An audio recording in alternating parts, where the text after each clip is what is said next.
We are Gars in arms, coyote, outlaw, and cowboy. Live from the bunker, a little place we call the Gar Room. Come along and join the ride with good cigars and guns in mind. Light it up, take a puff, and enjoy the smoke. Gather around and share the flame. Life is short, so enjoy.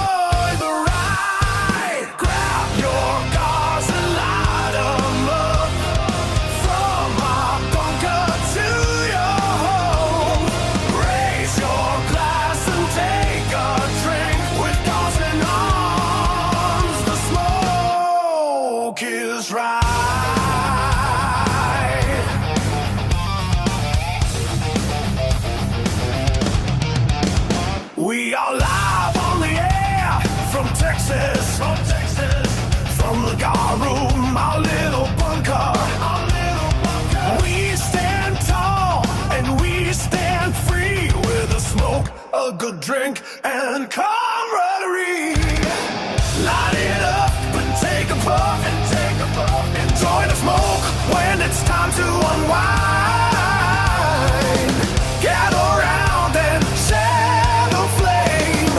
Life is short, so enjoy the ride. Grab your Gars and light 'em up. From our bunker to your house. Raise your glass and take a drink with Gars and arms. The smoke is right.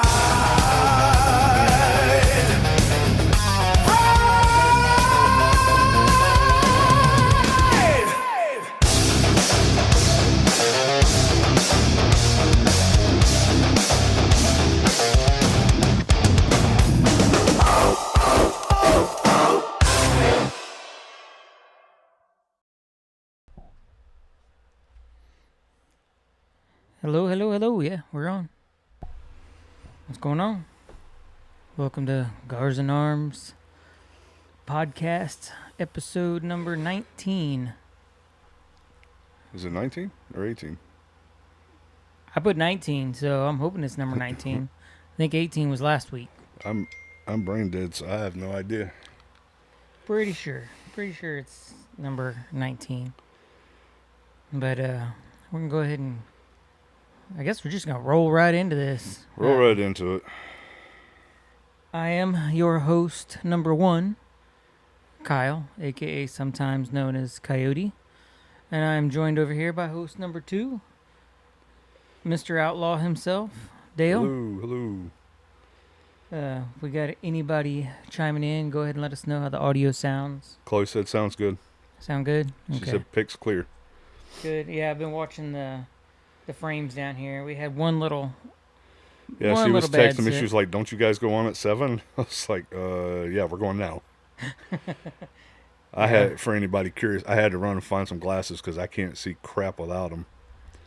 And I had my wife take mine out of the car, so I had to go into your house. But you found them? Yeah, so I can actually read. I can see everything else, but I wouldn't have been able to read. Oh, there we go. See, Dobie's in the house tonight. It's been a while for him. Yeah. Let me move this over so we can see his comment. I was going to say, you're actually going to have to blow something up. Can you see? Can you read those? Yeah, I can read that one. All right, yeah. So we got that. Let me go ahead and turn on. Bear with me. You might see a weird window capture here. I didn't adjust this one. Yep, that's the wrong one. Let me change that right now. Oh, W said he was going to listen while he takes 4 quizzes. Nothing like being back in school. Of any kind. There we go. Get these comments down here where people can read them. Yep. If you're a long-term viewer, Long term or long time? I long guess they're time. about the same thing. Yeah. If you've been hanging around, Whatever. If you've been hanging around a minute, you'll remember C. Dobie from earlier on. Quite a few episodes. He's quite been a few in the episodes, comments. but he's since graced our presence with finally being back at home, and he's now going through EMT firefighter school. Fireman's training. Yeah, right down the road. So EMT too? I didn't know he was doing EMT stuff. I think he's got to do the EMT stuff first. Damn, 8 exams, 10 quizzes, with 4 quizzes left to free up his day. I asked him if he was available today to be a fill-in, but he said with everything going on, he probably wasn't going to have time. But hey, if he's joining in with the conversation, makes sense. Priorities. Yeah, if he's hopping in with comments, it's all good. Yep.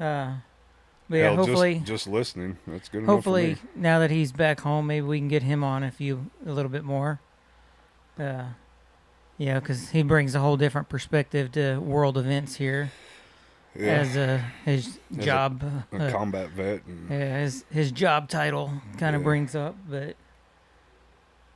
Well, I guess we'll go ahead and roll into it. If you're joining us out there, now would be the time that I like to say, go ahead and grab your cigar, your gar, your stick, whatever you want to call it, and fire it up, and we can. Yeah, because I'm gonna throw it in there unless you're gonna throw it in there. No, I got a screenshot. I got it. It's one of the topics I was gonna talk about. Yeah, so. But I'm just going to throw it out. Yeah, we got burnt by comments on people not liking the gar part of our name. Gar's a fish. Yeah, so what's it's funny also was the name. It was a total different group of people mm-hmm. in the live versus in the Facebook group. Because when I posted about it in the Facebook group, I group, went back and watched it on YouTube. Like I said, I just watched the roast part of it, and I mean, I didn't mind what Tim and them said at all about. it didn't everything. bother me, because like I said in the show, I pointed out, I was like.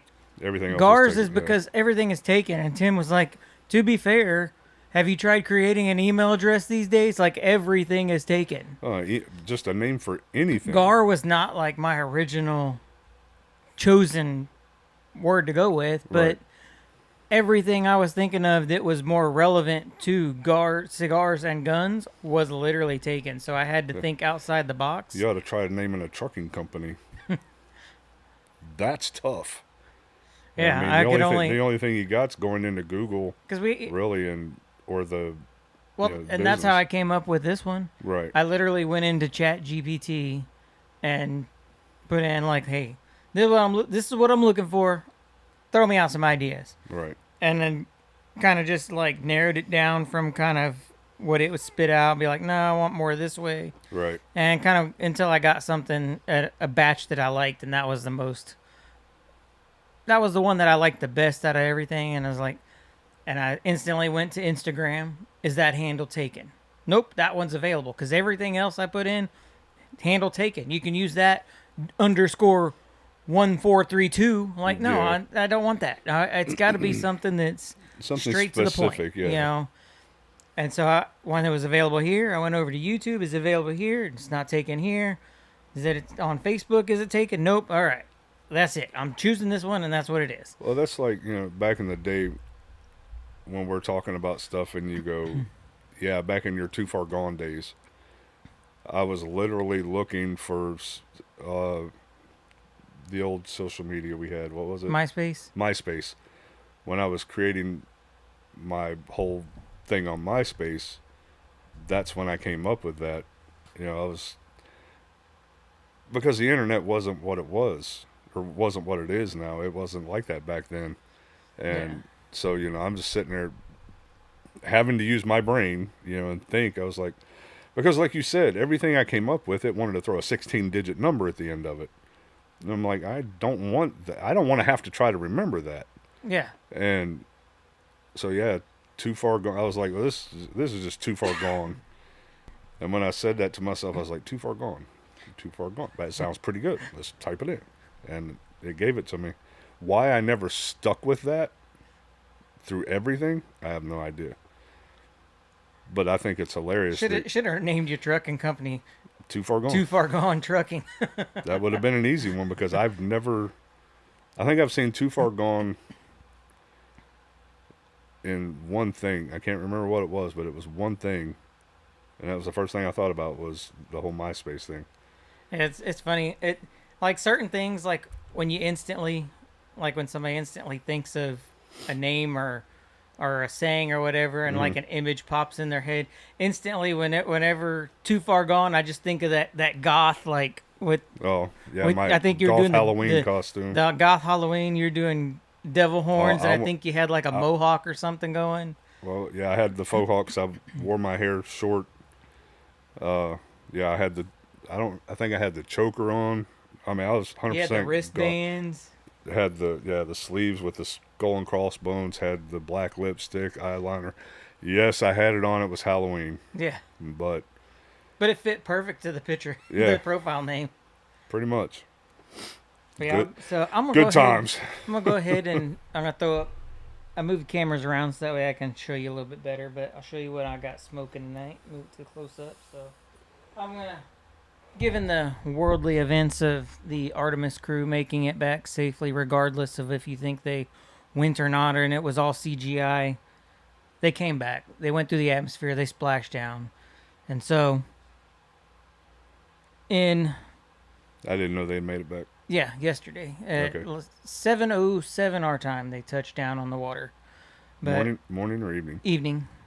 In honor of that big event, first time in 50 years that we've circled the moon with humans and came back, I'm going to be smoking the Cigar Daily Edition Milestone. Oh, is that the rocket astronaut dude? No. No. This is See, I told you I can't see. I'm trying to see the picture on the TV. There we go. Camera's not really wanting to focus too well, but yeah, it's there we go. There you go. Almost. There it is. Cigars Daily Milestone Daily Edition. It's his 10-year anniversary cigar that he did for being in the business 10 years. Right. So I'm going to be smoking that. And what you got, I'll throw that over here real quick and show everybody. I've got what I believe to be my last Black House that my son got me. So he got me 3 of them. I think that's the last one. I might have one more. Actually, I think I've got one more because I think I've only smoked one. I could be totally wrong. And then no real challenges or anything like that tonight. So nope, because you're a wuss. But he can't handle the heat, so he got out of the kitchen. Yep, I did. I don't care. I'll admit it. But I am gonna be giving something a try here.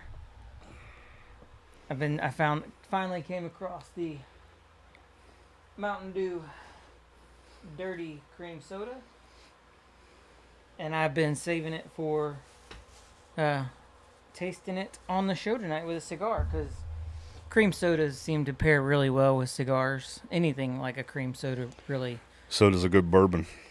Yeah, but I don't. I know you don't partake. That's all good. But yeah, so that's what I'm gonna be partaking in. Go ahead and get my cigar fired up real quick. And yeah, when I finish my Baja Blast, I'll partake with you in your. Oh, and if Dylan's listening, like I told you earlier, he gave me one because I am diabetic. He gave me one with 0 sugar. He bought some, and I tried it last night. And it was for the 0 sugar. I mean, like the Dr. Pepper cream soda, 0 sugar. Mm-hmm. That one it sucks. I don't drink it, but like I said, Dylan got some, and I drank one last night, and it was pretty good. So I'm curious to see how much better this one is with the sugar. By the time I drink that and get home, I'll be ready to go to bed with my sugar overload.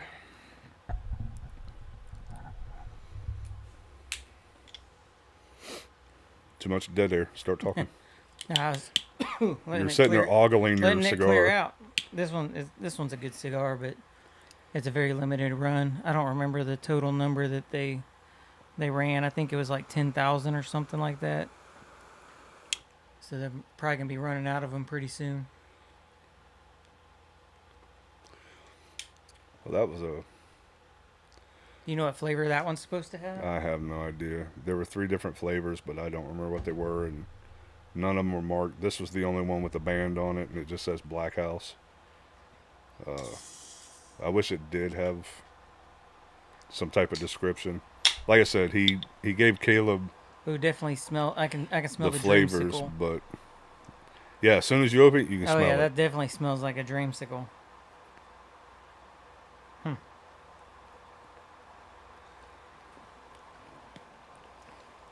Oh yeah, that's good. Get my 1 soda for the day. I don't know what it is here lately. It's like I can only have like 1 soda a day. If I have more than that, like my stomach gets all flipped upside down, and so I gotta. It's all the chemicals that I gotta do it sparingly, and I gotta sip on it for a while. I can't drink it quick, so. What we got in here, James? Oh, yep. James said he's in your candy safe. He's at your house? I guess so. You're not gonna find much. And yeah, I haven't changed the combination. I think I saw both their cars here. I don't think he's over there. I think he's just trying to toy with you. Well, I mean, I can check real quick, see if he is. I do have cameras in my house. Unless he gets up real quick and runs out of camera frame. Because he does know. Well, there's a 20-second delay, so. No, I'm talking about the cameras at the house. All right. Oh, you're talking about the 20-second delay on comments? Yeah, on whatever we say, there's a 20-second delay or minimum before they see it, so. Oh, okay, I don't have to look after all. You were right, he was toying. As like I said, I mean... Oh, yeah. It just he's in a food coma, made fried chicken. Yeah, I was going to say, last time I was outside, I could have sworn I saw both their cars. I know he didn't leave. I didn't even pay attention. I mean, I saw a white vehicle. I couldn't even tell you which one it was. All right, well, I came across a Florida. Story. It's not a recent. Okay. The headline was the 2023 Florida headline. They were still funny back then. But I did find it funny. Wind. Good. Yeah, I see that. But I saw the headline. I was like, it's not recent, but you know what? I'm going to have to pull this one for the Only in Florida segment. So I'm going to go ahead and cue that one up. Is that the same logo I sent you? Yep. I'm going to leave it for the... for the Florida Stories segment. Here's the headline. You ready? Okay. Florida. I saw that one. Florida man stopped at airport with 47 uncooked hot dogs taped to his body. Says he was just being efficient. Efficient for efficient what? On what? Where were the buns? Yeah, and what were you being efficient for? Like, were you trying to be efficient to like have 47 hot dogs to eat on your plate? I was gonna say, yeah, he didn't want the chicken dinner. Because I mean, I can tell you, 47 hot dogs strapped to your chest. That kind of seems like a old school Hollywood trick to make it look like a bomb. Yeah, like dynamite. So yeah, I saw that. I was like, man, 47 hot dogs. 47 hot dogs. That's a lot of damn hot dogs. Yeah. Were they pre-cooked? Were they raw? Was he raw dogging it? That would have been some interesting conversations, to say the least. I mean, from the look of the picture, it said they were strapped to his chest? Yeah. Okay. So I'm guessing I missed that part. I'm I was guessing wondering he where strapped he had them to his chest underneath his shirt. Nothing suspicious about that at all. Like, TSA would. I was going to say, especially when when you got to go through the body scanner thing. Yeah. Definitely would. That would have been an interesting interrogation. Because the last time I did it, they had me leave my wallet in my back pocket. And, of course, when I come out of it, they were like, okay, now I got to pat you down. Dude, you should have had me take my wallet out and you wouldn't have had to touch me. But, yeah, backhand across the butt. And I'm like, this is... Yeah, so the only 2 times I've flown since I was a kid were the two trips we did for photography work. Yeah. The Connecticut trip and then the California trip. And I want to say, out of all those, I think I was only patted down one time. I think they only patted me down once. Every other time I walked through their thing, they scanned me and, all right, you're good. Yeah. I don't have good luck with TSA. It was the one time I flew here from Florida, they had a backpack with a portable DVD player in it so I could watch movies on the flight. Yeah. So they had to, they tested it for gunpowder, bomb powder, or whatever kind of powder you want to, accelerant, whatever. But when they were putting it back in my bag, they dropped it. Needless to say, I didn't get to watch movies that flight. Yeah, so it was actually, I think it was the Connecticut trip. Or no, it was the California trip because we did that one first. And Kim was changing her purse to an easier purse to travel with. And I told her, I said, look, you checked your bags, right? You checked your purse really good. There's no ammo fell in it or anything like that. Nothing's in there. And she's like, yeah, I went through the whole purse. I didn't find anything. Go through TSA. Ma'am, step over here, please. And I go through her purse. And what did she do? She left my favorite pocket knife and lost it in the bottom of her purse and didn't find it. You can go on eBay and buy boxes of knives that TSA have taken. Yeah, I looked at it. I looked at it after that, but they're like, yeah, we're gonna have to confiscate this. You can take it back to your car. And I was like, okay. Hell no, because that took me like 45 minutes in between the trolley ride and all that to get over here. So that ain't happening. I said, you own the knife. Okay, now. well then we can either keep it or you can mail it back. You can mail it to yourself. And I asked them, okay, well, how much is mailing it? They said like $25 or $30. So it's like, That's yeah, more just than I paid for just the throw knife. it away. Like I am not gonna pay. Like that's racketeering. You were taking a standard price to mail something that should have been probably like $5 to $8. Yep. And you're jacking the price all the way up to $30 just so you can confiscate it and sell it. Yeah, it's like when Dobie was deployed, we used to send stuff over to him, and in the first class, basically as much as you can get in that box. Yeah. It was what, $10, $17, something like that. I mean, you pack that sumbitch full, tape it closed, and he probably had a couple days worth of shit in that one box. Yeah. For $10. Yeah, and they're gonna charge me almost $30 to mail. Yeah, a little tiny pocket knife. Like, nah, racketeering. They're just making money off of people is all they're doing. Yep. Actually, I saw a statistic. It was released during this last shutdown, and TSA wasn't working. Mm-hmm.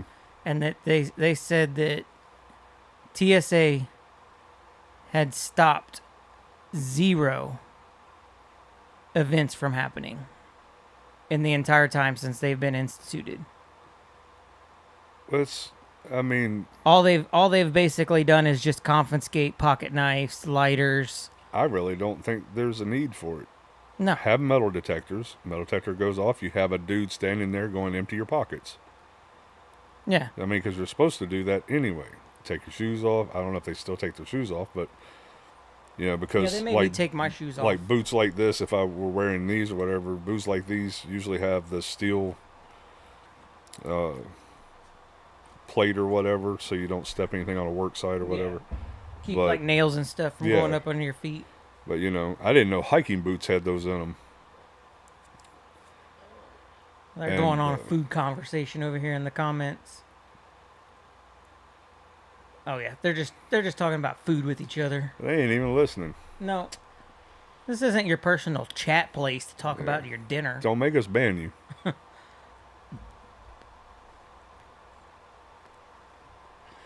But yeah, actually, I don't feel that there's a need for TSA. No, and I calculated it.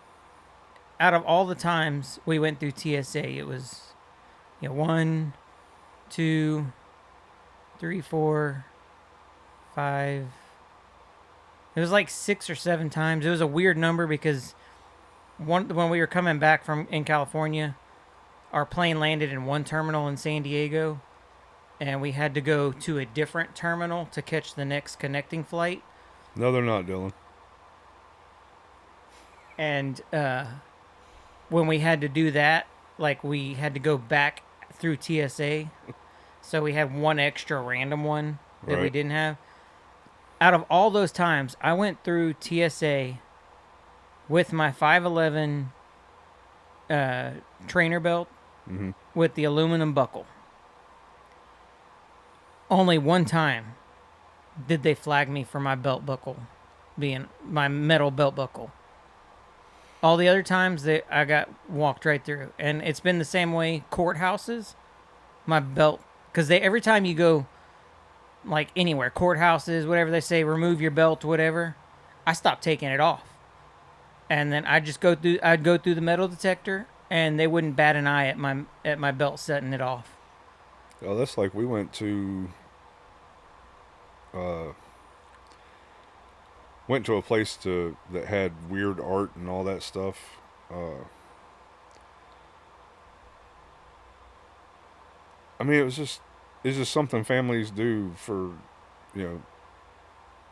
just to get out of the house, I guess. But I can't remember the name of the place. But they had a friggin' metal detector. And of course, you know me, except for tonight, I couldn't find it. I carry a friggin' pocket knife everywhere. But as soon as I see the metal detector, I grab my pocket to see if I've got it on me. Of course I did. I just looked at Michelle. I was like, I'll be back. Because the lady was like, yeah, you can't take that in there. What happened to the days to where you could walk around with a friggin' pocket knife? Oh, yeah, you can't even go in a... You can't do anything. Can't go to NASA. You can't go anywhere with... So, I used to have a .308 bullet on my keychain. Yeah, I have one. Caleb got me one like that. And it's gone now. But when I would go to the courthouse, they would confiscate my car keys from me, and I'd have to pick them up when I left. And there was like one time I had to go downtown to a court hearing. Right. When I was running bail bonds and stuff, and one of the clients was on trial that morning or whatever, and so we just went down there. And I'm going, as I'm walking up to the courthouse, I'm like a block away. I'm like, oh, crap. I got my pocket knife. And it was my nice one. It was like a $60, $70 pocket knife. And I was like... That's when you start looking for a trash can we were on a time crunch, so we didn't have time for me to go back and drop it at the office. We had like 10 minutes to get to where we needed to be. And so I'm looking around, and I see a bunch of bushes and a bunch of rocks. So I just walk over to the bushes, lift up a rock, I throw it under the rock, walk out, go do our stuff at the courthouse, come back, lift up the rock, and it was still there. Picked it up and put it back on. It's either that or walk it back to the car. Yeah. But yeah,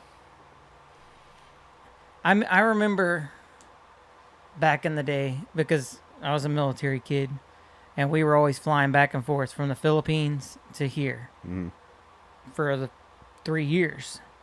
And like back then, being at the airport, it felt different. Because back then, like when you got off the plane, it was like all the old movies where you're walking off the gate and there's your family holding up signs or waiting there for you to literally step off the airplane and greet you right there. And now you gotta be in baggage claim. Yeah, you gotta be all the way basically at the exit of the airport. Yep. And it just doesn't... Or circling around the airport because you're not allowed to sit there anymore. Yeah, it's like, y'all, this is stupid. Like, there's no reason why. We were attacked by air. It's not going to happen that way again. I'm not going to say it's never going to happen that way, but it's not going to happen. It's going to be by truck, train, or whatever this time. If they do it again. Yeah, because, I mean, they've locked the planes down. You can't get into the cockpits now because they've basically sealed those up to where they're it's another way for the government to keep control. Yeah. You know, they've got control of everything. They've got their hand in everything. So, you know, you think after 9/11, you think how the airports were. You had National Guard, fully armed National Guard in the airports, and they were everywhere. You know, they were standing right by the lines when you had to go through the metal detectors. You know, they were counting so many people and then pulling you aside, checking your luggage. And, yeah, it was just a nightmare. I definitely missed just the 20, 30 minute to get to your gate or whatever, as opposed to now where you got to show up 2 hours early, then it still takes you an hour to get to your gate. And being able to have your family walk you all the way up to the gate. Yeah. And, like, I remember Grammy and Bhopal going to France. Mm-hmm. And we all got to walk them all the way there. And I remember as being a kid standing up against the glass, looking at the airplane. I was gonna say, watching the window. Watching them walk into the plane and wave. And, yep. like, it just doesn't have the same... You know, once... It's like anything. Once the government gets their hands in stuff, it starts taking away the enjoyment and the... Everything that was good and cool about it is gone. Yeah. The name of the place was Meow Wolf. I have no I remember it being Wolf, something Wolf, but Meow. It was talking about the art thing? Yeah, the art thing. All right. So we did the Florida So segment. 47 wieners to the chest. Yep. Yeah. Some people. Yeah, that's definitely... Would never have... He's got to be from North Florida. He's from somewhere. All right. Now, this will be the subject we kind of touched on at the beginning. Any of our viewers on Monday. It was episode 4... The roast. 424, I think. Or something like that. Yeah. 424, I believe. Was our roast. I submitted back... It's probably been about a month ago. Mm-hmm. Because after I got all this done, Right. I submitted it because there was a segment that they started up shortly after beginning of this year. Because so many people started. I noticed like after I started posting more, Right. then like more people started posting, and then it just like took over in the middle of winter with people posting their winter tints. Yeah, I know. I don't see as much on Facebook now, but yeah, 'cause there for a while it was like every other post on my damn Facebook feed was somebody sending something to Cigars Daily. This is what, you know, my smoking tent, my smoking shack, and you got a lawnmower sitting over there or whatever. And so it was such a popular thing, so many people doing it, they decided to do this segment, which they called the Lounge Roast. Mm-hmm. And they came up with the whole grading scale and everything, and they asked everybody, you know, if you want your lounge roasted, post it in the group, put this hashtag lounge roast in the post, and you'll be entered into, if we feel like or whatever, doing a roast on it. And it's all in good fun with the Tim and everybody on the show. And I would say some of the comments. the commenter, but you have no control over the general public. No, you don't. They're like a bunch of school kids. Got to rag on somebody. But yeah, so I knew there was gonna. It's with anything when you open yourself up to roasting, you know that there's gonna be stuff that people are gonna pick at or whatever, and Yep. there really wasn't a whole. Like in the picture you got up there, you can see the unfinished ceiling. Yeah. They definitely. Eventually, I'm gonna paint that black or something. I haven't. Yeah, but they picked on that. But Tim was like, about the only thing that I can see as a negative is the unfinished ceiling.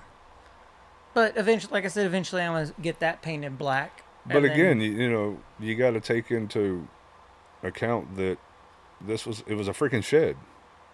You had a little workshop. You built holsters and this, that, and the other end. And the other half was storage.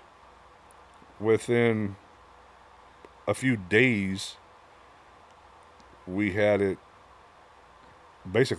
turned into a small studio, smaller than what you see in the picture. Yeah, it was half of that. And literally, where you see that camera. And then within, 3 months? Was a wall. Within 3 months, we got it to that. Yeah. So, I mean, in a 3-month period, I think that looks... Completely, basically gutting out this whole building, moving my whole workbench area from this side to that side. And building a whole storage area. Building a whole nother 12 by 12 add-on to move all the storage stuff into there. It was a big undertaking. And most people don't put that much effort into a little cigarette lounge or cigar lounge. Yeah. They do a little easy up or whatever with walls. Because I mean, if it, like I said, if you watch the show, it became so popular they decided to do that segment, and they at first they were going through and they were just picking the ones that they liked the best for their roasts. If they really liked it, they would put it on their list, and it got to where they got a lot of really good ones, and so like there was a backlog. Yeah, and I've seen some of the good ones. Some of the good ones, the friggin' almost like Spanish cedar on the walls or wormwood or whatever. I'm like, you got some money. Yeah, we're not competing with those people. No, we're competing with the tents. But so I think he said the week or two before ours was roasted, he said, right now I've got like 2 or 3 months of backlogs of lounges to roast every episode. So damn. And so he's got there's going to be quite a few, and like I said, you look at some of those, and the people might have been harsh on us. Yeah. But I've seen a lot of them where it's like they're just destroying them. Well, it's like a folding chair in the middle of a storage shed with all their crap around them. Yeah, I think I've seen with a TV. I think I've seen one like that. And it's like, but like Tim, when I first posted, he was like, I can't wait to do that one because this is the first one with boomsticks on the wall, and I've always wanted to have boomsticks in my lounge whenever I get around to having one. Right. And so, like, at that point, I knew eventually we were going to be on the show. Right. It was just waiting for when. Yeah, I remember when you sent me that message, I was like, hell, here we go. But yeah, so if you're interested in watching that lounge roast, if you look up Cigar Daily Live, it's going to be Cigar Daily episode live 424 or something like that. It was if you watch it on YouTube, their lounge roast was like the last 7 minutes. It was almost the last thing they did. It was the last thing they did on the show. Because that's where I went to watch it. But if you watch it on Rumble, they go into the after party, and that's what had me rolling, and that's why I posted in it afterwards. Oh, okay. In the group I posted, I'm glad I was able to bring so much entertainment to everybody with getting roasted on our name, because everybody in there was like, no, I don't like the term gar or whatever. And Tim was like, yeah, but, there's a lot of people, there's a lot of cigar, I believe if I remember right, he said in the show, he was like, there's a lot of people that I deal with in the industry that are cigar makers that you don't realize when you're around them actually call them gars. Yes. They don't like the term sticks. Yeah. And so it's like everybody kind of has their own little play, but like I said, my play on it was strictly because everything else was taken. I couldn't find anything that was fitting what I was looking for, and that just was the closest thing to get straight to the point of what I wanted to be about. Cigars and guns, gars and arms. Both of them are abbreviated. It is what it is. And then the funny thing is, the funny thing was, I went and posted it in there afterwards when I was letting Kim watch it. And as they're in the middle of reading the comments of people roasting me because of my gars, like Tim has a big sign behind him that says Cigars Daily, right? And right where he's sitting, he's blocking the SIG or something. The CI. Yeah, which leaves Gars Daily. All you see is Gars Daily. I was like, I was like, I just find this so funny that I was roasted so bad for my Gars name, and then the entire live episode is Gars Daily. And somebody commented, laugh out loud. That's just for all the haters. Yep. But yeah. So if you're interested, you just definitely, me personally, I would say watch on Rumble because they do the after party, and the after party is just where everything goes unhinged, and that's where all the good stuff is, and they can't do that on YouTube, so they only do that on their website and Rumble. But Dylan wants to know if you can link the roast into the comments. The episode. yeah, I can probably do that if you want to continue to talk there. Let me pull it up. Yeah, so if you watched a few episodes back, I'll just go ahead and throw out one of my little deals. If you happen to watch a few episodes back, we were talking about how West Virginia was actually going to try to pass a bill that made machine guns legal in West Virginia. And of course, I couldn't, I was like, well, I don't know how that's going to go over a bunch of hillbillies with a bunch of machine guns, but yeah, well, that I read today that got shot down by one guy. I don't remember if he was a representative or what it was, but they shot it down. So yeah, there won't be any hillbillies with the guns or the machine guns. Link is incoming. So anybody looking, there's the link right there. But yeah, it's to me the after party is the best part. And like I said, if you only watched it on YouTube, you missed the whole another 5 minutes. Right. Or the show, my Gars thing just took over. They just kept on, instead of saying cigars, it was just they kept saying Gars and Gars and Gars and then Gars this and in a joking manner, it wasn't in a oh, we're making fun of you, you're stupid kind of thing. It just kind of took over.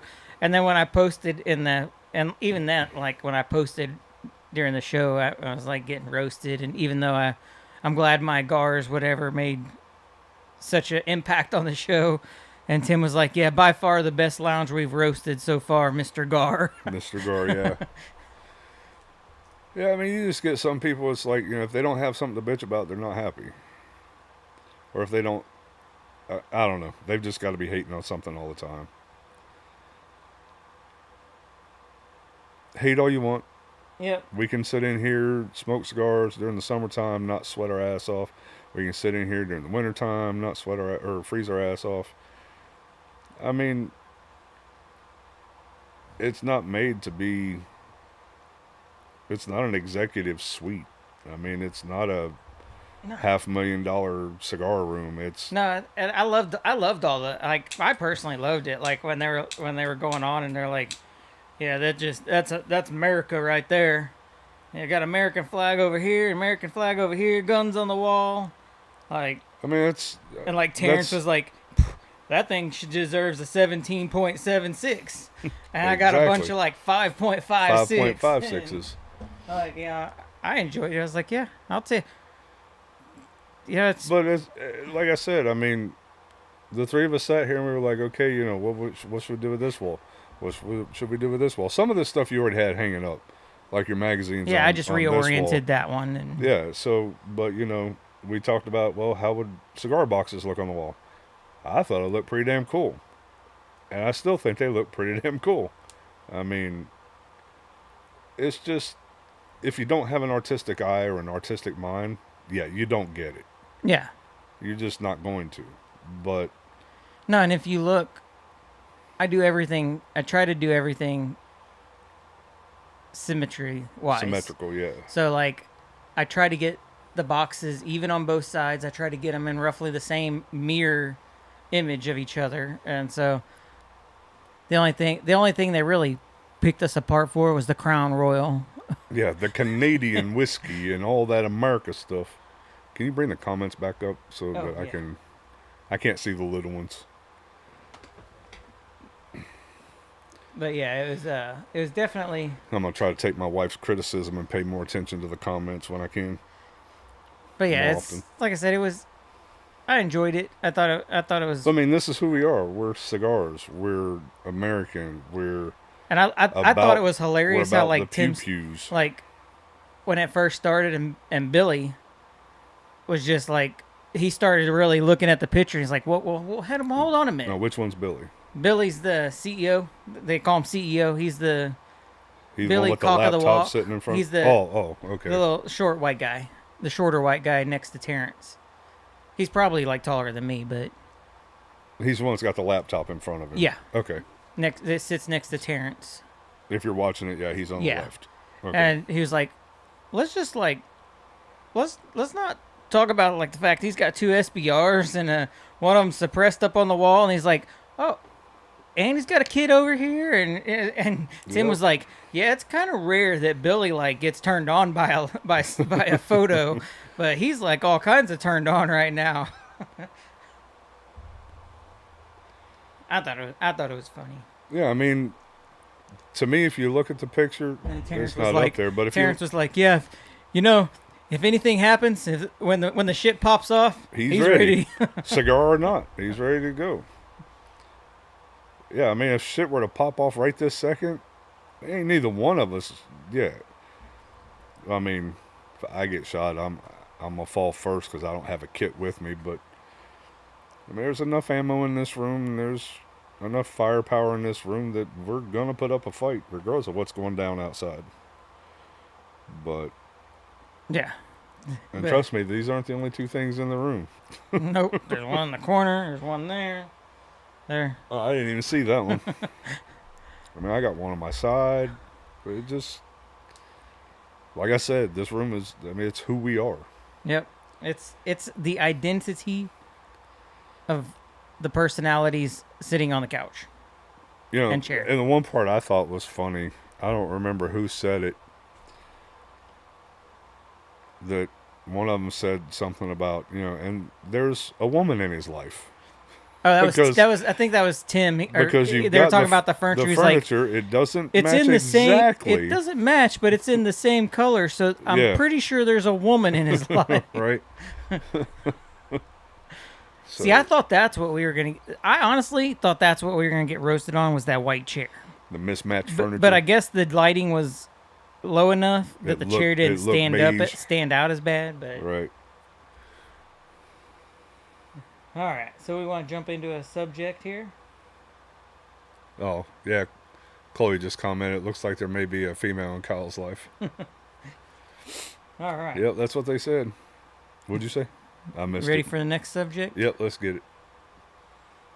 I'm going to have to pull this one up on my phone so that way I can read it. Do you need readers? No, it's just... this screen is real small over here.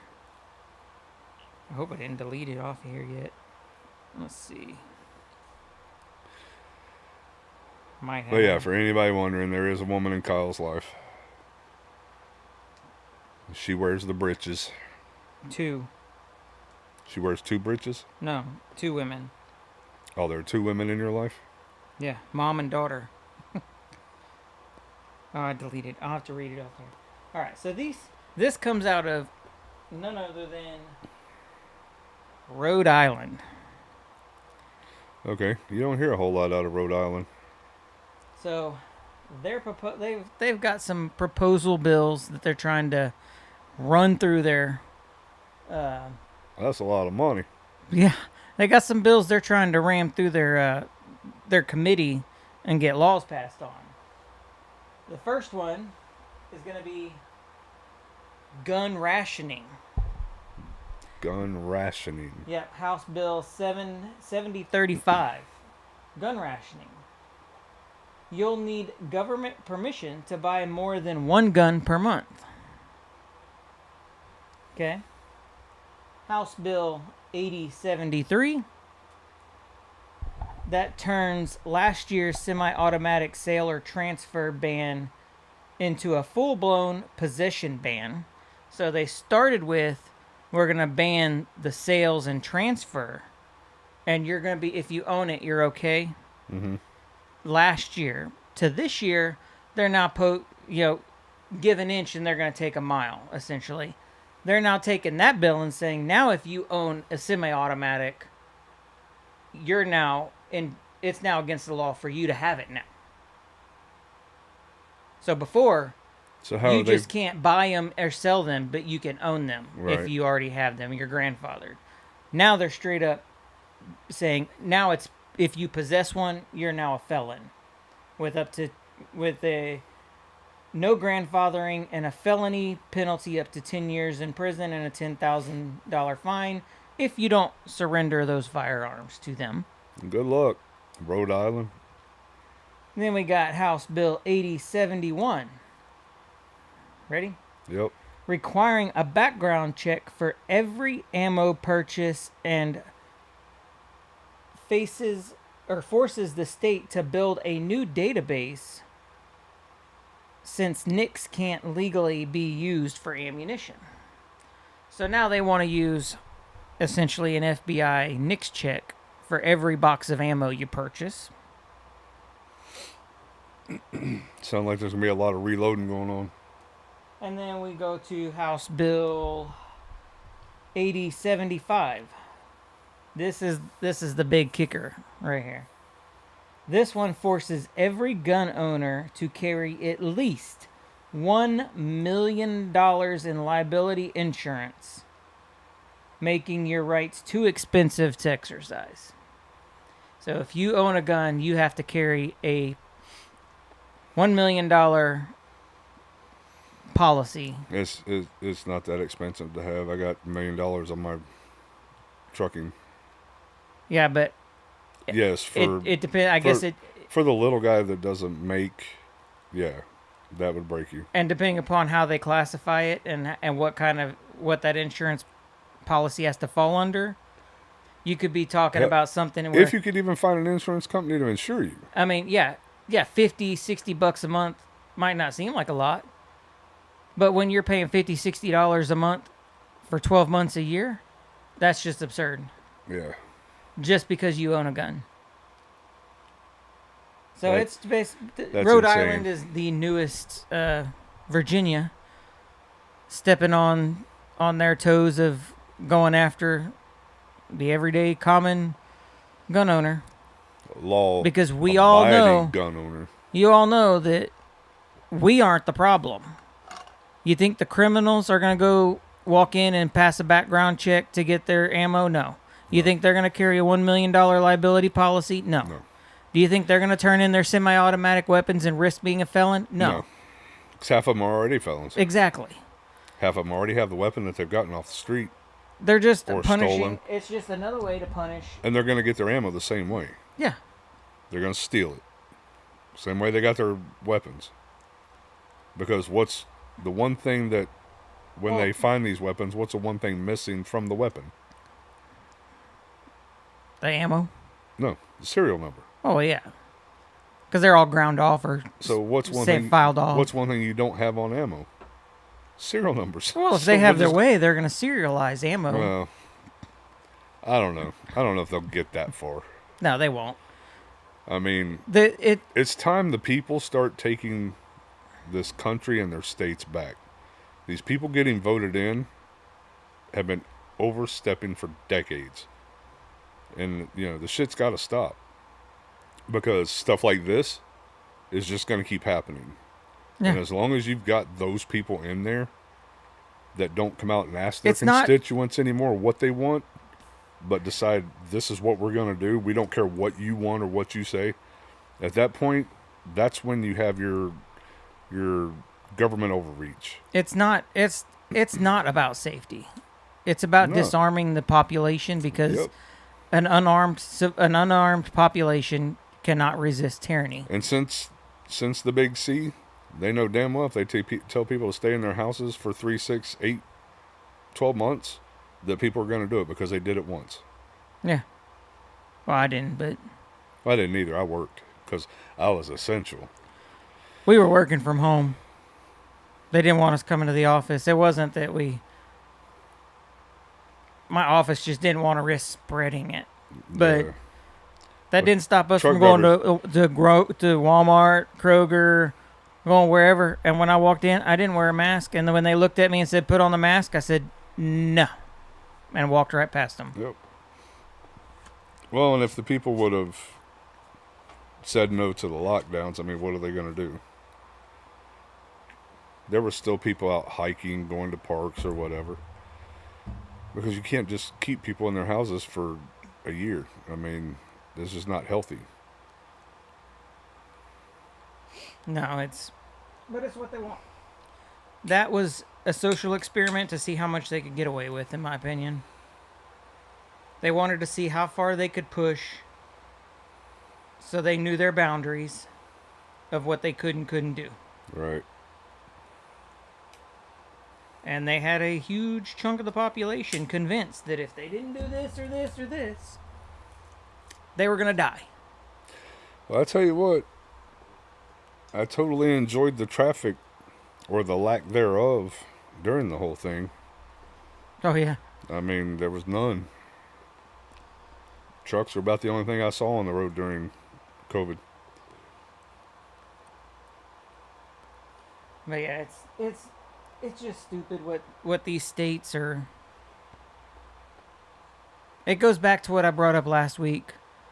How there really just needs to be a constitutional amendment passed that says you can't on the state level override the Constitution and take away rights that are given in the Constitution because they hurt your feelings. Well, and that's the bad part, is because you got so many politicians now that, say, well, the Constitution doesn't say that. And when you point it out, well, that's not what it means. Just like everything else. There's a lot of politicians in office today that do not understand wording of the Constitution. Well, you can see that when they're describing a weapon. Like the one I was telling you about that was saying, yeah, you got the big long pistol and it's got the big grippy thing on the front and it's real long and it's a big pistol. If you're going to sit there and preach about something, about wanting to ban something, learn your terminology. I mean, I'm not the smartest man in the world. I personally believe... But come on. I personally believe that it should be required that anybody who's running for office should be required to pass a constitutional exam with understanding and answering to the fact of what terms mean then to now. Because that's the biggest hang-up that they want to pick out on the Second Amendment is a well-armed militia being regulated. I think regulated in terms of nowadays is not the same context as regulated when this country was founded. Right. I mean, I think people need to quit voting people in, and when they turn like these dipshits in Rhode Island, and people go, well, he's doing what he wants to do, it's not why we voted him in, but kind of like Crenshaw. Then they turn around and what do they do the next primary? They vote for him again. They vote for him again. No, you vote his ass out. You find somebody else that... But I think, and honestly, I think a lot of it is the fact that there's a lot of people on the other side of the aisle that just don't want to run for office because they don't want to deal with it. Well, you're getting more and more that on the Republican side that instead of sitting there listening to anybody argue whatever, they'll go ahead and put their vote to knock something out or down or whatever. And to me, I don't know. Liberals, they don't let go of shit. They look for an event to bring up something they lost. I don't consider myself Republican. Yeah, I know. You're a lib. I'm a libertarian. You're a lib. We know. You're a lib. No, I'm a libertarian. I believe in smaller government and more rights for the people. And that's what the Libertarian Party stands for. Well, that's the way it used to be. That's what I was telling you, Both sides, they just want complete and total power. Back in the day when they used to have the actual town hall meetings and ask their people, because the people would come and say, okay, this is what we've got going on in D.C. or whatever. How do you feel about that? They would tell him how they felt, tell him how they felt. He would go back to D.C. or wherever, Austin, wherever it is he had to go, and tell them, this is what my people want. That's how it's supposed to be. This shit doesn't happen like that anymore. No, a good politician is a politician. You speak your mind in a town hall, you get arrested and thrown out. Yeah. Well, a good politician is somebody who's going to go and listen to his people. Yep. And then he's going to go back and he's going to vote on policy changes According to what his people want, regardless of if he wants it or likes it or not. Yep. That's the way it's supposed to be. That's just fact. If you're a good politician, you're going to say, or I don't really care for guns, but all the people that voted for me over here, even on the left, they want these rights, so this is what my people want. I've got to vote this way. Yep. Instead of going, no, I'm going to vote how I want to because you put me to make your decisions. No, you're not my You're not my fucking guardian. Right. You're not my parents. You don't tell me what to do. You are elected by your peers don't tell me anyway. to represent your peers, not your opinions and your thoughts. Right. And that's where this country's gone downhill on both sides. On both sides, we are elected and we're going to vote on everything on our merits of what we like and what we don't like. I agree 100%. And when you stray away from that, that's 100% tyrannical and dictatorship at that point. Because you are now making 100% how you want laws passed for your people to live off of. Right. They get to live the consequences of what you want to vote for. Of your decision. Because your decision is what you're putting forward, not your constituents. Yep, I agree. But like I said, it seems like every week there's some new state entering into the debate of, well, we're going to pass these laws to go after this, this, and this. And 9 times out of 10, it's always going after guns. But it's because the second they remove those, you have no resistance and you can do literally whatever you want to your population. There's too many times in history to show that's a fact. Oh, you look at all the countries that don't have guns. They still have crime.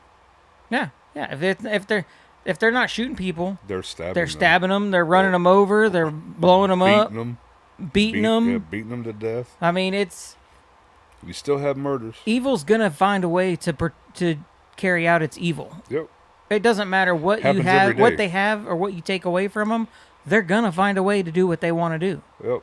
I mean, you look at the children and the women that are missing in this country, or they're missing around the world. I mean, yeah, it's find something else to ban.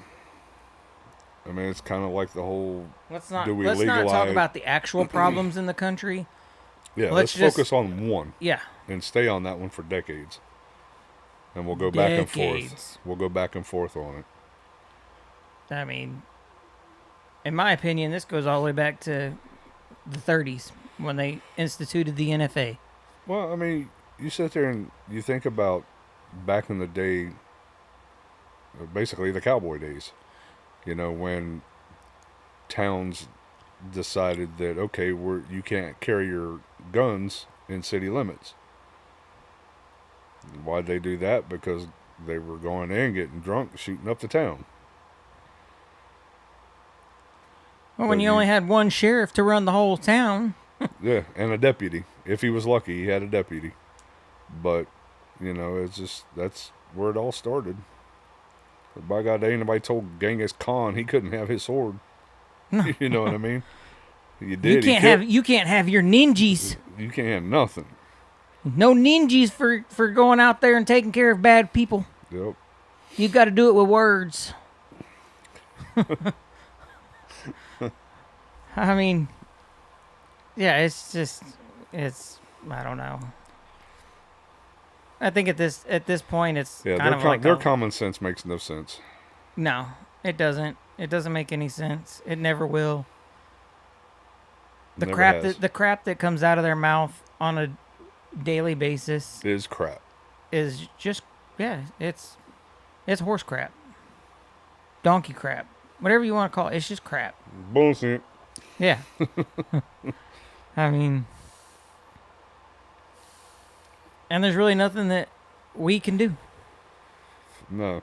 That's because the we sad put part. people that we think are going to help in office. Help straighten shit out. And they talk so high, and then they get there, and they get paid. And then it's like they get duct tape over their mouth, and they're like, no, I can't talk. I can't do that. They don't use duct tape. They get paid. And this is what I was, telling Caleb. That's where the term paid politician comes in. It's all the lobbyists. Yeah. I mean, he gets paid by the companies to do what the companies want him to do. Plain and simple. Like, I don't care what anybody says. That's like Pelosi. I think they paid her in wine. Well, we know they paid. She was always drunk. We know they paid Joe Biden in ice cream. Yeah. But I forget what was I going to go with. I don't know. I interrupted you. Dang it! What were we talking about? Politicians, cowboys. The lobbyists and. It's gone. Yep, it's gone. They just come in and they get paid for. They get bought. They lose everything that they came in there to represent. They're either afraid or whatever. They just don't want to stand up for it, and it trickles down, and we pay the consequence. Yep. I mean, it runs downhill. Poop, that is. Oh, it ain't. It's a giant turd ball rolling downhill. My hips hurt. I can't get comfortable on these mismatched couches and chairs. I don't remember where I was going with that, but oh well. Do have some cigar related news. Okay. Something new that I found out because this time last year I wasn't really that big into the cigar world, so right. I wasn't following events and stuff too much. You were just dabbling. But coming up, I think it's next weekend. We have the PCA taking place, the PCA trade show taking place in New Orleans. And basically, from what I can gather, it's kind of like SHOT Show is for guns. All the big cigar manufacturers, they all congregate and they release all their projects that they're going to be popping out for the year. All their specialty cigars, all that stuff. This is like their big trade show that they all come and basically spill the beans of, this is what we're going to give you this year. So we got that coming up. I believe it's, I want to say it's next weekend, I think. Yeah, it's going to be next weekend, I believe. Oh, and same weekend of the NRA thing. I know Dunbarton, I think he's got quite a bit. He's got quite a few big releases that going to be hitting some Saka creations. Of course, we got the Drew Estate release coming up too. I think that's this week, right before PCA, I believe. The what? The Drew Estates. Oh, the two we smoked, or the ones we smoked. The early access event. That's going to be this coming week too, I believe. So I mean, we're gonna have a lot of stuff coming up, working its way down the pipeline of things that we're gonna have hitting the market this year for smokes. So that should be interesting to follow. This is gonna be my first time kind of following that. I don't know how in depth I'm really gonna follow into it. I don't want to get that kind of nerdy, but I am gonna kind of watch the Facebook and see what the groups are, see what people are talking about. Some of what's coming out. Yeah, I know. I think it's what's it, the Stillwater. I know Dunbarton is working on a new Stillwater to replace the previous one, and that one's a big hit every time they do a Stillwater. Like it's their, what do they call them? They call them not infused, but aromatic or something. Aromatic cigars. They mix in pipe tobaccos and stuff into the cigar tobacco, and they seem kind of like a hybrid type. So from what I'm gathering, I think that's gonna kind of be like the next big thing. Is up until now everything's been about infused, right? But listening to comments like Steve Saka's made and other people I've heard make comments on videos, I think that's going to be like the next transition. People are going to start going from the infused to the aromatic blended hybrid blend cigars. kind of deal. So that'd be interesting. That's interesting. Hell, I'd try a cigar, pipe tobacco cigar, because I love the smell of pipe tobacco. So I have one. I bought the Stillwater, the holiday edition Stillwater, because it was like super like highly rated and like it sold out everywhere. And so like, you haven't smoked it yet? I haven't smoked it yet, but I got it in the humidor. So maybe, I don't know, maybe next week I'll whip it out and we can. You'll have to light that one first before anything else is lit. I like to That see way what the everybody aroma can. is. Yeah, you can smell it. Yeah. Yeah, that one's supposed to. It's got some rave reviews, so That's cool. definitely try that one. It'll be my first like real mixed cigar. I know like the Deadwood series, like your Leather Rose or whatever you have in there. Mm-hmm. That's kind of like that. There's I think a little bit of pipe tobacco mixed in there somewhere, but and you can tell because it has a different smell than an infused cigar. Right. But I think that might be the next movement per se, is going from infused to those type of cigars. I think we're going to see a lot more of those. I've got the bourbon infused. I've got the bourbon vanilla infused. And then I've got basically your regular cigars, the Cuban seed. Yeah, I don't have anything that's blended or mixed or whatever. So yeah, if that was something that turned out to be pretty good and gets good reviews, I wouldn't mind trying. Be something different. Because like this one, well, never mind. That comes at the end of the show. I was jumping ahead. You can talk about your halfway point through it. How like Cowboy, we've asked him at the end of the show, how his cigar was, and he's had the ones.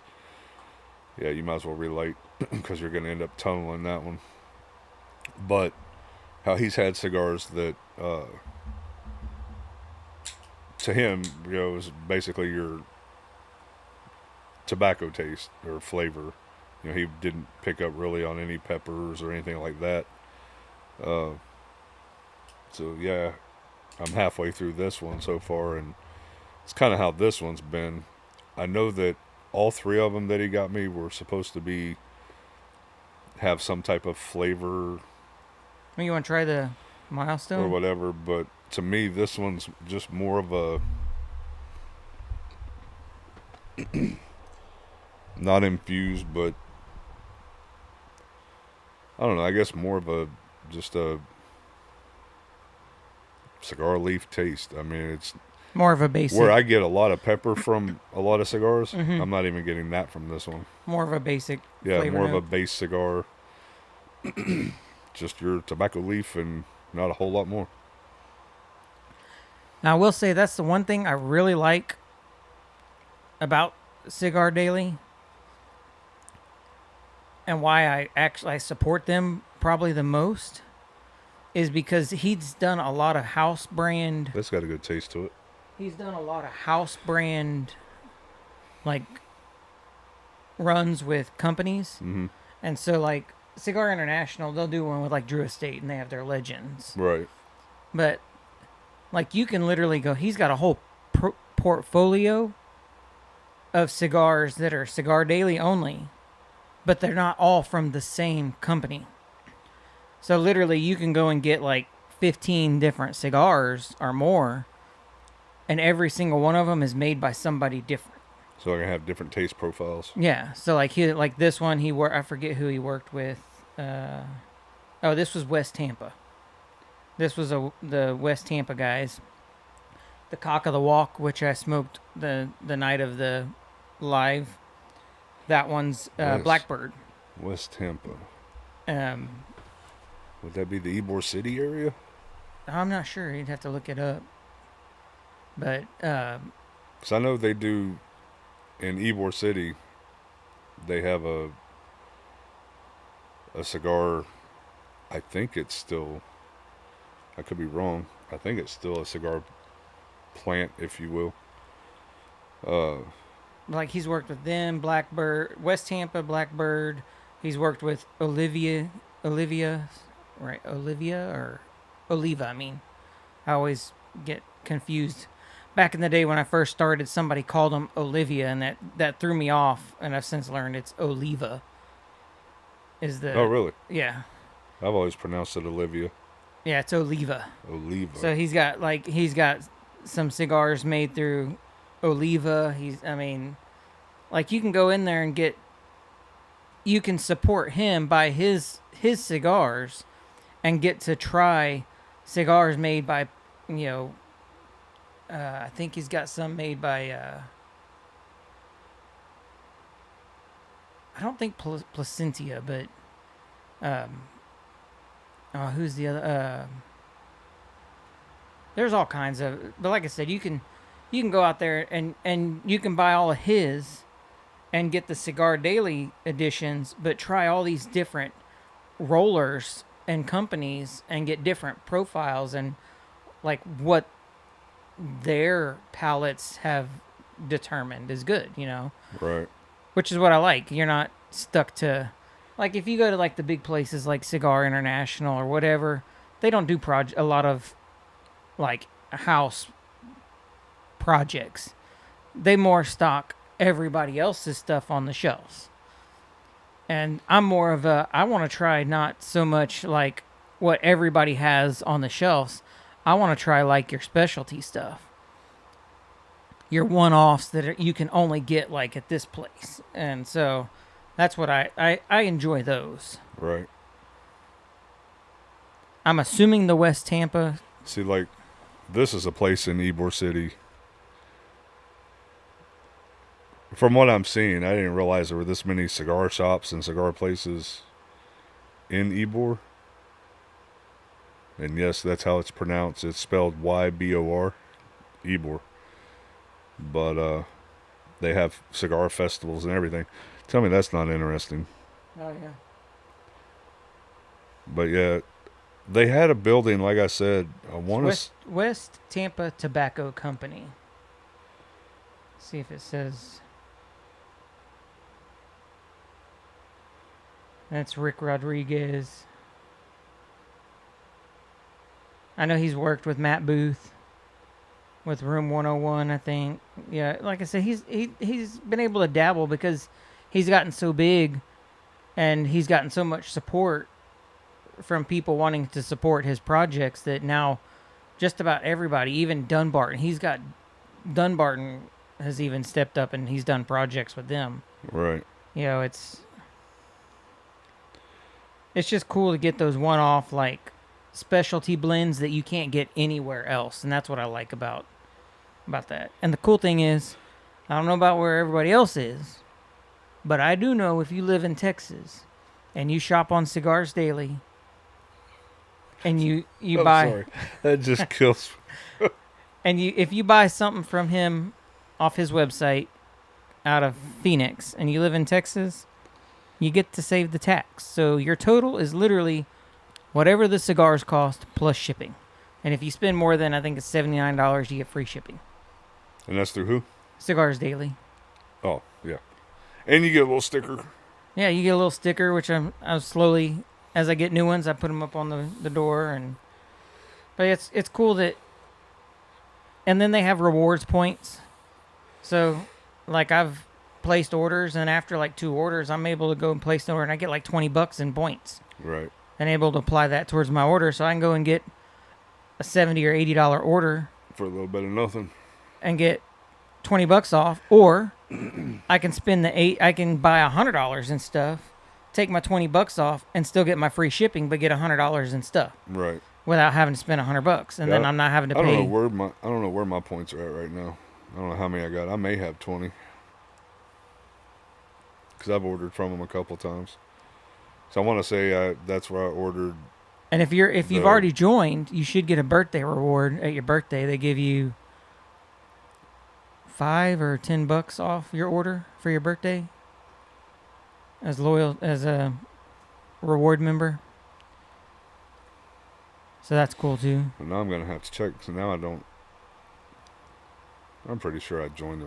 It'd be stupid not to join the rewards if you're gonna buy cigars from them. If you create an account, I think you're automatically in their system. Because that's all I did. I created my account, uploaded my license. Right. And like every time I place an order, it says this order is going to get you this many points. 10 points. I got 40 points in Domino's. 50 points or whatever. And then it says, do you want to keep them or do you want to use them on this order? Right. And you can either cash them in or you can save them up. There's a lot of people that they save them all up until the end of the year. And at the end of the year, they just get free cigars, basically. Yeah, they just go and place one massive order and cash in all their points and able to get $200 or $300 in cigars off of their rewards for free. Right. You know. That's a good way to do it. And what's cool, one of these days, never hurt anybody. One of these days, I want to have enough money that I can go and pick a box of one of theirs. So either the new Cock of the Walk. That one's a good one. Like get one of their boxes, but if you buy one of them. Yes, he said Cock of the Walk. He's had a cock in his mouth. In his mouth. But if you buy one of their box sets of any of their cigars, you can go into the comments for the order and say, can y'all sign my box? And then he'll have everybody in the office sign the box for you. And so cool. I one of these days I want to have enough money that I can buy one of those boxes and just have it and autographed. have them autographed, and I can hang it up on the wall and have all the signatures of everybody that you see on this. Yeah, I'd like to have Guy Fieri sign my box of the knuckle sandwiches. That'd be cool. Because I used to watch his all you got to do is diners, drives, and whatever. All you got to do is just watch out for when he's going to have a public appearance somewhere, and then just that's true. Take the box. Take your empty box with you and be like, hey, sign this. Yep. That would be cool. That's like I was watching, I forget. I think it was the Blackbird episode when they were talking, the release of the Cock of the Walk. The owner of that company actually created a special blend of cigar for Joe Rogan, and it took him years to get them to him because Joe Rogan apparently he smokes cigars a lot in his podcasts. Right. And so I've never noticed. He made the blend and he never could find a way to get a hold of him, right? And one day one of his friends bumped into him and said, "Oh, hey, my best friend's the producer of the show. I can reach out to him and he can get that box and give it to him." He's like, "I don't want to be that guy, but I mean, if you want to, yeah." And so he gave it to him, and actually, he only produces those cigars for Joe Rogan only. And Joe Rogan has the box of them up like in the background. Right. And he said, and that was one of the questions somebody asked on the show was like, well, do you think he'll like Joe Rogan will ever be like, hey, let's do a collab and let's offer these for sale as a Joe Rogan cigar or whatever? And he's like, he probably never will, but maybe one day he will. And if he does, I'll be ready to go and throw it out there. But that's the only cigar now that Joe Rogan smokes on his podcast is that special blend that he created for him. That's cool.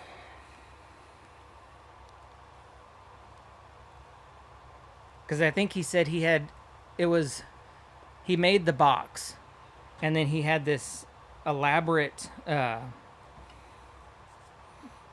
ashtray made, and he gave the ashtray and the box to the guy, and he's like, yeah, he'll probably never actually get these, whatever. Right. And he said one day he was just watching Joe Rogan's podcast, and he's looking in the background, and he's like, wait a minute, that's my ashtray that I made him for. And he started looking, he's like, yeah, oh, he actually got my stuff because there's my 101 ashtray that I had custom made for him. That's funny. But yeah, I had known that Joe Rogan was a cigar smoker. I've seen a lot of shorts and stuff with him smoking his cigars. I just didn't realize he was that big into them.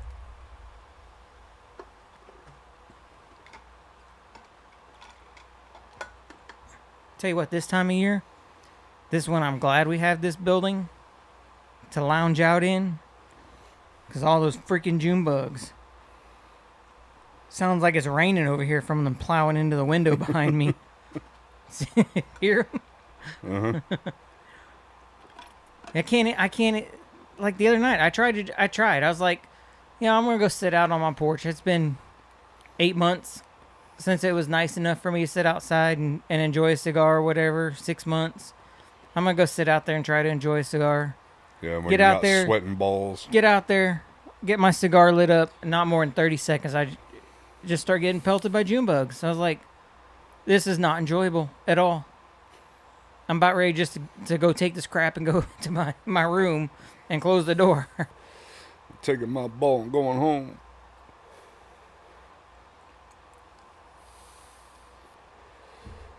Well, those were all my topics. Did you have anything that you thought were interesting, or did you hear anything? Well, the only thing I had was I mean, it's not the only thing I have, but like I said, that one representative or whatever he was that basically shut down the whole machine gun thing by himself.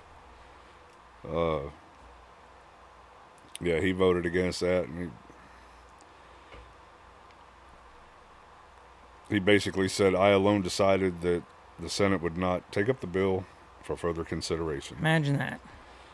One guy is able to... He said, I did that with no reservation. One guy is able to make... Which goes back to what we're saying, It's not about what the people want. He didn't want it. So he's, pun intended, he shot it out of the air. Don't want to go any further with it. Don't want to talk about it anymore. So drop it, basically.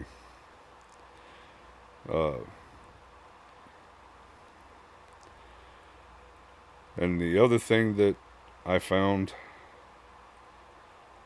was through the USCCA that they've developed a mobile app, an app for your phone, to make it easier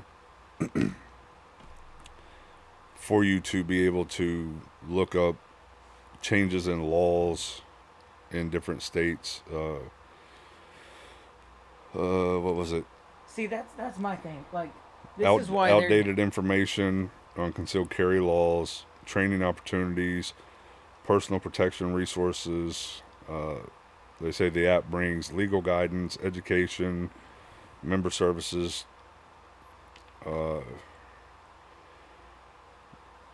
basically so people can stay current, confident, and connected, whether they're at home or traveling across state lines. And this comes back to, this is where I think the government, if they were doing what they should be doing, they should pass in a constitutional amendment that says the states can't overrule the Constitution and make their own gun laws, essentially. Because I shouldn't have to literally spend hours on the internet trying to figure out what the laws are in the state that I'm going to go vacation to. Right. To figure out all those between that state so that you don't end up in prison. To figure out what I can and can't do to protect myself. Right. Like, if I have a license, I should be able to go anywhere in the country and whatever my laws are for my state that my license is issued for, those laws should apply blanket across the board for every state that I go to. Right. So I found the app. I went to the app. I didn't download the app, but I found it. Because, Is it free or no? It is free, but you're a lot like I am as far as if information's being shared, who's it being shared with, what kind of data it collects from your phone and all that. So, this is one reason I didn't download it. It says this app may share these data types with third parties, device or other IDs. This app may collect these types of data, or these data types, personal info, app activity, and 2 others. But it doesn't list the 2 others. And the data's not encrypted. So I was like, yeah, as much information as you may help people with, oh, yeah. I'm not putting it on my phone. So who's that third party? If I'm looking up, I'm going to this state, and I need to look up the laws, who's not to say that that third party's not going to sit there and take that information, relay it to law enforcement, and say, hey, we know that this person is coming here. Yep. And now they're watching you on their highways to pull you over because they now know that you could have a weapon. Why can't we just have an app that doesn't need access to our contacts, our emails, our pictures, contact? Yeah. Why can't you just make an app that says, okay, we're just going to have an app that gives you all the information. You don't have to provide any data to us at all whatsoever. Yep, I agree. That's how it should be. Yeah, I shouldn't need to be providing all this information. I could understand if it's an app that requires use of photos to say, hey, we need access to your photo gallery. Well, yeah, that's obvious because if you're taking a picture, it's got to be able to have it to upload it. Right. But other than that, like, what do you need? Why do you need to take my email? I shouldn't have to give you my email if I want to download this app. Right. And with hackers out there nowadays, encrypt your shit. Yeah. And don't share my data with other companies. I don't need other companies calling me going, hey, or emailing me going, hey, you've got this app, so now we're sending you ads for this, that, and the other. No, I don't want all that. But like I said, and not to mention, those are reasons I didn't download the app to actually it seems like every other week I'm getting a notification that, one of your passwords was found in a breached database. Yeah, on the dark web. Like, your well, Social if you weren't taking all web. this information from me, yep, it wouldn't be out there for everybody to get a hold of. Yeah, exactly. I agree 100%. Which is, like I said, why I didn't download the app, because I don't need all that crap. Yeah, but we live in a time where people are just so quick to just give up their rights, their privacy, everything. Yep. Without batting an eye. Yeah. I mean, you already... Because I'm sure there'll be a ton of people that'll download this app just because it's easier now. You don't have to go to the Google or wherever to do searches, to do the research on your own, because it's all going to be in an app. Well, hell, let's just download the app. I don't care what they're looking at or what. No, I don't need somebody or a company or whatever looking at all my shit. No. I got enough apps on there that probably do that anyway. Yeah. Because when you update it, it doesn't really tell you what you're updating. No. You're just updating the app. Once you sign that initial agreement, they can go in there and change whatever they want. Yeah, unless you go back and dig through to find out what their terms and all that, what has changed. Very rarely do I get an app update that it says you have to accept the new terms and conditions. Yeah, you need to update it before you can use it again. Yeah. Period. Or you've got to have internet access to open the app. Yeah. Okay. Why? Give me an app that I can download the app and literally I can update everything all at once, and then it goes offline until a law changes somewhere, and then you just push an update through and notify them, hey, we're updating these lists because of new law changes. Right. And it updates and then disconnects from the server. Yep. But it's I don't know. It's damn smartphones. Ever since smartphones, we didn't have this problem when we had flip phones. In T9, you just send a text message and on your phone and send a picture and you called somebody. Yep. And you know what? When it was like that, I didn't have people stealing my email. I didn't have people stealing my phone number. None of that crap. I didn't have people calling me saying my warranty's going to expire on my car. Yeah, I had somebody call me a few weeks ago that, started out the conversation saying that we're calling you because of your vehicle, that you paid this much a month on, your balance is this much. Basically the warranty call. And I was like, well, which vehicle? Now I know I've only got one vehicle I am paying on. Michelle's paying her vehicle, but I've only got one that I pay on, and that's the motorcycle. But I was like, so who are you? And she didn't tell me who she was or who she was with. Just that I had this vehicle paying this much with a balance of this, and we want to offer you, basically an extended warranty. And I was like, well, what vehicle is it? And they went through the payment, that bullshit again.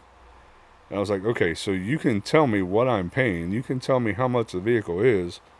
But you can't tell me what vehicle. But you can't tell me what vehicle it is. I was like, you know what? You're a scam. Suck balls. And I hung up. I mean, it's just... You can't even tell me what vehicle you're calling about. Because you probably have no idea what vehicle you're talking about. You just see dollar amounts. Yeah, and when push comes to shove, they're going to sell you a warranty, and then whenever you go to use the warranty, they're going to tell you, oh, that's not covered. Yeah.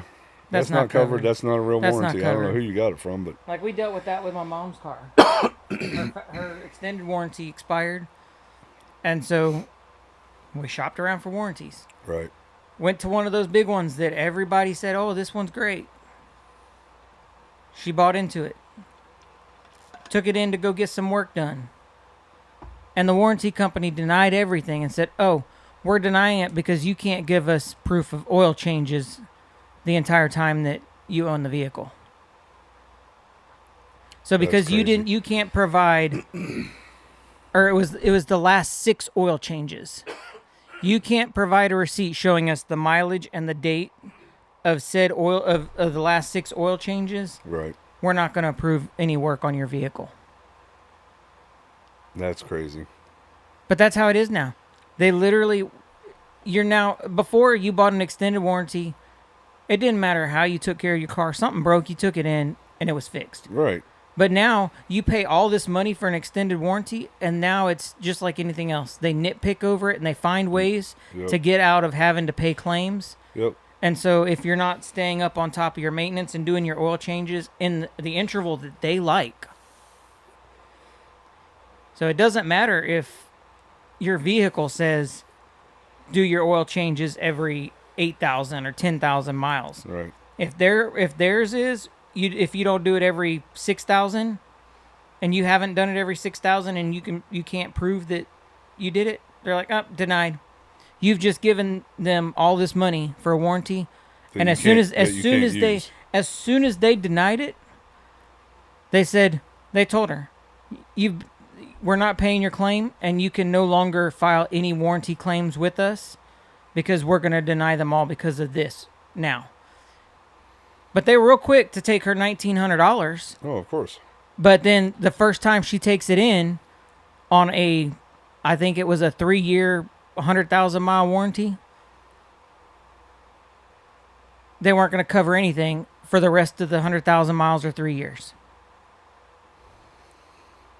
That sucks. And so I told her, I said, I'll tell you, stop payment on your next, because she entered into a payment agreement with them to pay it in like 3 or 4 months or whatever. Right. I said, stop all future payments, go to your bank and tell them you want to charge back. And give them the reason. And yeah, because at that point it's basically like a scam. Yeah. Give me your money, but we're not covering anything. Yeah. You're going to take in all this extra money from somebody, and then you're going to deny the claim because you don't want to fix it. Right. I don't know. Yeah. Scams. Seems like everything nowadays is all about scammers. What can we do? Like, what can we do to get money? Facebook Marketplace was great back in the day. When it first came out, it was great. You could get on there and find good deals, no problem. Now people want to scam you or rob you. Now 90% of the posts you see on Facebook Marketplace, you message them, and they're like, okay, well, send me a deposit of $100 and then I'll hold it for you. Yeah. Like, no, I'm not giving you nothing. It ain't happening. I'm not going to give you money because the second that you turn around, you're going to block my communications and you're going to walk off with my $25, $50, or $100. Right. That was like right after we moved in here when my mom was looking for animals.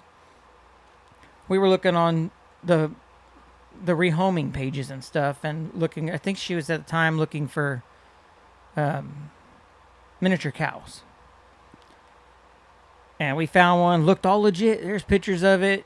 They gave, we're right here in Tomball, all this stuff, right? Contact them. They're like, yeah, you can come out. And at first, they were hitting her hard and heavy. Give me a $50 deposit, and I'll hold it to make sure nobody takes it. Blah, blah, blah. And we're like, no, give us the address. We'll come out and look. And if it's still there when we get there, then we'll buy it. Well, just give us a deposit. We'll hold it and make sure that nothing happens to it. No, that's not how it works. We're getting in the car right now. Give us the address. We'll be there in 45 minutes to an hour. Right. So you don't want to give a deposit? No. And then they send an address, right? So me, being who I am, I took the information they gave us, did a simple reverse Google search, and found out that the address that they gave us to go look at this cow was a vacant house that was for sale in Tomball. That the owners were in it wasn't vacant. The owners were in the process of moving out. So we were going to roll up to somebody's house, go knock on their door. And ask them for a cow. Just for them to go, we don't have a cow. Right. The house had just sold. It had sold like within a week or two. And it was in that limbo time of the owners closing on the house and moving out. Yep. And then after that, I started looking, and I found that to be a very big MO of these people. They would go and they would use real estate searches for an area that they were supposedly listing an item for, and they would go in and they would go recently sold within the last 30 days. They would pull up those houses, and then those were the addresses they would give up, because you would show up to either a vacant house or somebody who was moving or somebody who just moved in. Yeah, nowhere near them. And like and you then said, of course, once you and give then the of course, deposit, as soon as they sent the address, and I messaged them, okay, we're on the way, which we weren't on the way. Right, you were blocked. They stopped responding to us immediately. No more communications. No more send us deposits. None of that. That's crazy. But like you can't do anything now. It's like everything, and that's why I tell people, like, whenever I sell something on Marketplace, no holds. I'm not gonna hold it for you. Right. I don't want a deposit. I don't want a deposit. If somebody, I just tell them, if you want it, you better hurry up and get here. And I'll tell the next like 2 people that ask or whatever, if they all ask like within 30 minutes. Right. Supposedly I have somebody coming right now. If they show up, I'll let you know. If they don't, I'll let you know, and you're next in line. 99% of the time, none of them show up. That's crazy. Yeah, but those were the 2 things I had. Short and sweet, but to the point. Yeah. And an average cigar. If I remember right, that's the first one from there that hasn't been like a... Yeah, the first one I smoked, it actually had a good flavor to it and all that. But this one, like I said, Cowboy smoking those couple he smoked that has just been it tastes like a cigar. Yeah, it's kind of how this one is. It's not something I would buy again. I mean, It's just a regular Actually, smoke. that M by whoever that I sent a picture of that I picked up, there was the cappuccino. Yeah, like the vanilla ones I have. When I smoked that one, like the more I go into traditional cigars, the more I just want to stray away from the flavored stuff, the infused stuff. Right. Because like that one is one, like if I would have had it like a year ago, I would have probably absolutely loved it.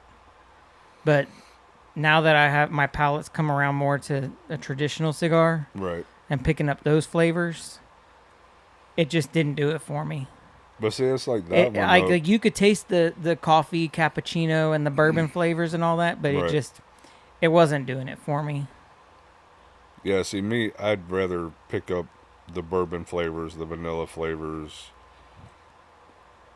even coffee, as much as I don't like really drinking coffee. The coffee ones are about the only infused ones that I really care to have every once in a while now. Right. And normally, if I'm drinking a coffee infused cigar, or if I'm smoking, If you're drinking one, yeah, if I'm smoking a coffee infused cigar, I'm also smoking that cigar with a cup of coffee. right.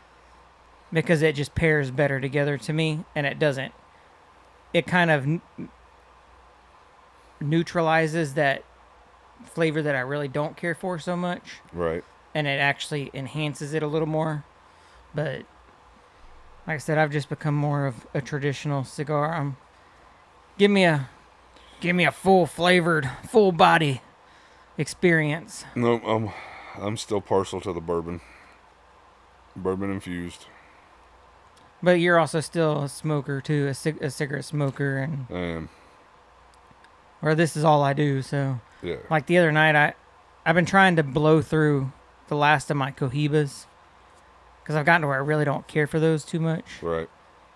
And I have like one left after the one I had the 3 nights ago, whatever it was. And it was the Cohiba Connecticut. I didn't really like that one to begin with. I didn't really like the flavor that one had to begin with. Which is crazy because that cigar it was a 5-pack. And if you walked into Cigar International and bought that 5-pack all by itself, it was like $130 for the 5-pack. So they're like $30 sticks. Right. And they're not very big. But they do not smoke and taste like a $30 stick. And these, I don't know what I hope it was just that one, and I hope that last one's not like that. But when I was smoking that one, like the oils coming out of it were ridiculous. I didn't realize that there was oils coming out, and it was the June bug night. I was sitting out, and Kim was out there with me on the porch. And I'm sitting there smoking, and she's like, "What's on your lip?" I was like, "What do you mean?" I smeared it, and it was like black liquid. And then I looked at the cigar, and it was just full of oils coming out. And the funny thing is, I had never seen that before until last week when I saw somebody in the group on Cigars Daily. I was getting ready to bring that up. Posted he had like a dot the or little something. dots. Yeah. And it was a Cohiba that he had sitting in his humidor. I think somebody said something. It was either the nicotine or whatever. But something. I think a couple of people said a couple of different things, but I had never had that happen. I've never seen it. And I'd never seen it. I saw him, and then I smoked that one, and it was a Cohiba. And it was literally, I could have like squeezed, and drops would have come out. Huh. And I didn't even smoke that whole stick. I got down to about like that far, a little bit past here, and I was like, I'm done. Like, I didn't want to waste it. Right. But you didn't want. But at the same time, I didn't want to. I didn't want to smoke it, and so I kind of like went into like overdrive, like really puffing on it, trying to get it to burn up as quick as I could. I ended up getting a freaking nicotine high. You got freaking higher than a kite off of it for about 30 minutes because I was taking too many draws too close together. That'll do it every But time. whatever that oil that was coming out, it was burning. Like it burned my lips. Like I'd have to like as soon as I took a draw, I'd have to go and wipe my lips and wipe it off because if I left it on there, like my lips would start burning. And I'm hoping that last one's not like that. If I light it up and it starts oiling like that, it's going right in the fire pit. Yeah, I was gonna say I'd just get rid of it at that point. But it's the last one that I have left, and then I'm not gonna go. The only Cohibas that I've enjoyed was the Cohiba Blue and the Cohiba, I think it's like the Black Diamond or something, and that one's in a really expensive cigar. So I haven't bought one of those. That was that very first one I ever had. Right. And I went back and looked, and it's like a $45 stick or something like that. And I'm like, no, I ain't gonna go spend that. If I'm gonna spend that kind of money, I'm gonna find somebody who's on a cruise and have them get me a Cuban from the tobacco place down there and bring it back to me. I'm not gonna go spend $45 on one of those. Right. Now, maybe I can get lucky and maybe find some of those on like Cigar Bid or something as a little auction of singles or something and buy one or two at like deep discounted. Right. But that's the only way I'd buy one of those. But like these, I've never had a problem with oils coming out of any of the Cigar Daily ones. Dobie said, we are finished. Oh, I guess he's finished his quizzes. Got all of his quizzes done. Quizzes and 8 exams. So when do you find out if you passed them? Yeah. Who gets to grade these quizzes and exams? Yeah, I know right now he's in the worst part, the EMT side. 12 nonstop hours. Yeah, he was saying he hopes the fire academy's I think easier than the EMT. I think when he gets to the fire side, he'll have a lot more fun. I mean, he already knows. Yeah, he's got that in the bag from all of his. He'll have a lot more fun until he's got to carry all that crap up those fire tower stairs. Yeah, but you got to remember, he's used to that. He's young, and he's used to that. Yeah, carrying that kid around. Yeah, and having all that gear and then rucking it and having the rucksack and all that. Just don't forget leg day. But yeah, I think the fire part will be a lot better now.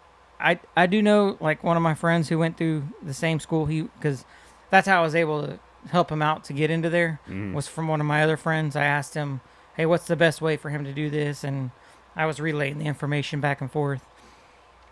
And they made him do a lot of running. Oh, I bet. They did a lot of running. I remember. He said they're automatically graded. Oh, that's cool. He said his bones are hurting. So did you pass him then? But yeah, like I remember, I'd see like his updates. Oh, today was horrible. We had to run 10 miles or something like that this morning. We got to class and we had to put on all our gear and run 4 miles or whatever around the place. See, hell with that. You get my age, I don't even want to run to the toilet. I'm at the age that if I'm running, it's you need to start running too, because if I'm running, something bad's happening. Yeah, because I just got to outrun you. And hell, nowadays, I don't know if I could even run anymore. Yeah, it's And PT, at my age, PT stands for part-time. We know all about part-time around here. Part-time.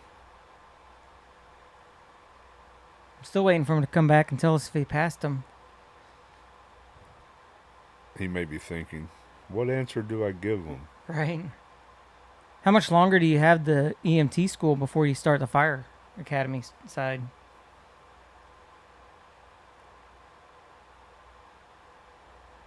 I'm hoping that he gets put somewhere good and he's not like, he'll be somewhere out in this area. Won't have like a bad station or something to drive to. But I think once he finally does start working though, I think he'll enjoy the work schedule. Because I want to say my buddy, he works 2 days, 220, so 48 hours. 48 on. Yeah. Clock in, stay for 48 hours, clock out, and then you got to go home for 4 days. So it's 2 on, 4 off, 2 on, 4 off, 2 on, 4 off. End of the month, EMT's over. 48.96. Yeah. Yeah, that's which makes it easy because you'll have days where you go in, you clock in, and like I remember he'd post on Facebook, he'd go clock in and spend his 48 hours working on his car, doing radio installs, washing his car, waxing his car. Waiting for that tone. Never get a call, but just sit around the fire station for 48 hours and then get to go home and he's off for 4 days. And make good money doing it. He moved to the Woodlands. He moved from out here to the Woodlands 8 months ago, I think, something like that.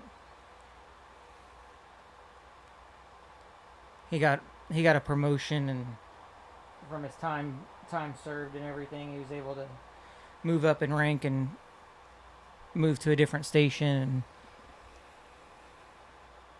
fitting job for Dobie.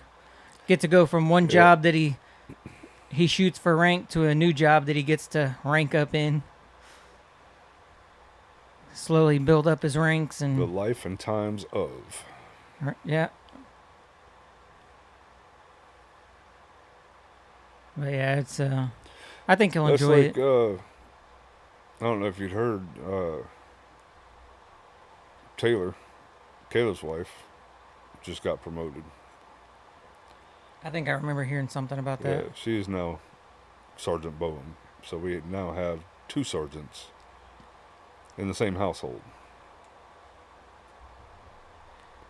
A complex brewing. Telling you.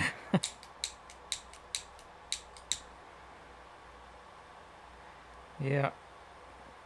He said it's hard beating the bottom of the barrel again. Yeah, but he won't be there. Yeah, but I mean, it'll be a lot quicker. It's a different line of work. I mean, he'll catch some hell the first year or so. But yeah, that's what sucks about starting over. But in all reality, I mean, there's not a lot of people that are going to look at Chad and want to be like poking that barrel a little wrong. Yeah, I don't even think it'll be like that. It's just like you said, the whole thing of starting at the bottom. It's like even in what I do, if I were to go to a different company, you're still starting over. Even though I own my truck, this, that, and the other, you're still starting over. But I think it won't be as bad for him because of his background. Unlike my buddy, he literally went from like working at like a GNC as a manager to being a firefighter. So, he was catching all kinds of different hell. Yeah. Chad's background he's gonna be in a little different class, From one hell to another hell. Yeah. But like I said, I think he'll really enjoy it. Knowing what kind of person he is, I think he'll enjoy it. And yeah, I think the part he's going to enjoy the most is being able to come home and sleep in his bed every week. Yeah. Every 2 days, being able to come home and sleep in his bed. Yeah. Instead of once a month. When you look at it, you go from military structured to first responder structured. I mean, it's probably going to be kind of the same. It's not going to be like becoming a civilian and going to work at McDonald's, or it's still something with that type of structure. I think that'll be I think that's the hardest part for the firefighters. After watching my buddy become one, like all they do is cook. Like they ain't got nothing else to do. If it's dead time, they're either washing the fire truck, cooking, or grocery shopping, working on their stuff, washing their car, or they're getting in the fire truck and driving down.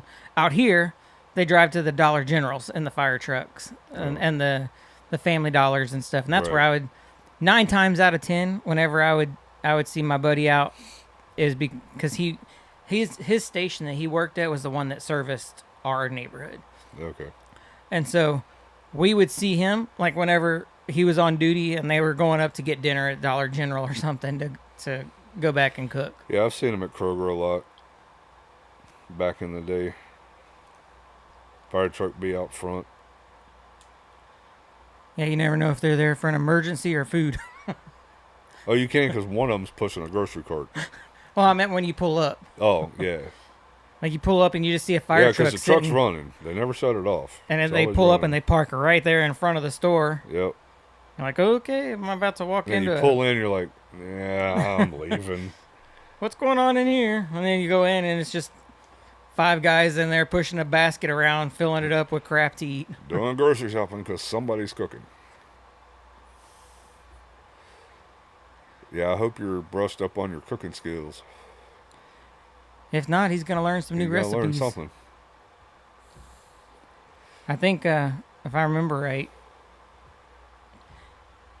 I think if you have something that's really good, I'll tell you this. If you have something that you cook that you really like that's really good, and people like, do not cook that for the station. Yeah, because that's where my buddy screwed up. He made like one of his mom or grandma's recipes one day for them, and then once he made that, like, it was like a routine. Like they told, oh no, you got to make the whenever you're coming in, you're on cooking duty and you're making that meal. And so, yeah, if you got something you're good at cooking, don't cook it. Don't cook it. Do not cook those grilled cheese sandwiches.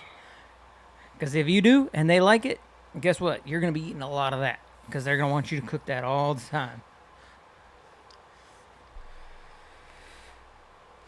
Okay.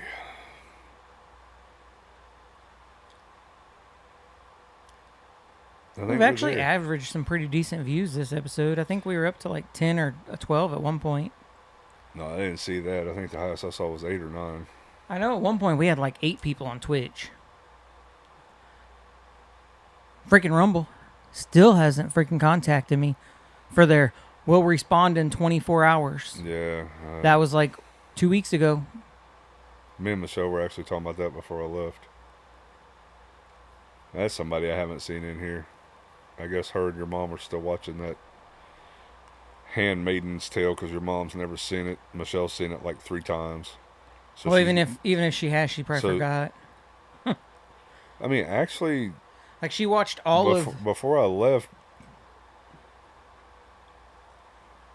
She had said something to Michelle about, I guess I slept through it because she slept a lot today. But she's like, I guess I slept through all of whatever. She's like, no, I stopped it when I noticed you were asleep. She's like, so where did we leave off? And your mom started rattling some stuff off. She was like, yep, that's where we left off. Yeah, so like before her heart attack, like we introduced her to Landman. Okay. And she came over and she watched like the first like 2. We started it over just so that way we could let her watch it and see what she thought. And she ended up going back home. Oh, they've been on the phone. She ended up going back home and got so into it off of those like 3 episodes from season 1, and ended up going home and turning Mike onto the show, which is rare, because Mike doesn't like anything that comes out of Hollywood. Yeah, anything comes out of Hollywood, but he got into it, and they ended up binge watching the entire like rest of the first season and then the whole second season. Oh, really? And you ask her about it now, and she doesn't remember any of it. So she'll get to watch it all again and get a refresh, I'm sure. Probably around the time season 3 starts, tell her, all right, well, go refresh your memory and see if you can get it to come back and remember watching the first 2 seasons. Right? I think it's 2 seasons. Season 3 starting this year, I think. November or something like that. October, I don't remember. I can't remember. Because now they're doing the spinoff. All I know is we don't have any shows running right now. Everything's in hiatus. Waiting for their summer or fall release or whatever it is they're doing. Yeah, that's what kills me about shows nowadays. I've come to notice, you know, back in the day, when a show would run a season, like you'd get like 30 to 40 episodes. No, 5 or so 6 is all you'd get like 40 weeks of shows, and then they would go off air. And they were filming all year while that series was showing, they would take like 2 months off, and then they would start the next year, the next season. But now it's like, oh, we're just gonna do like 6 episodes. Yep, 6 episodes. We're taking the summer in the span of 2 months, and then we'll be back in a year. Yeah, we've got one that we've been watching, and I know I've looked it up a couple times, and it's not due back. And I want to say it was last summer when we finished the season. And the new season's not due until the end of this year. And I'm like, waiting for a year and a half. To me, that's like too big of a gap between something stopping and starting again.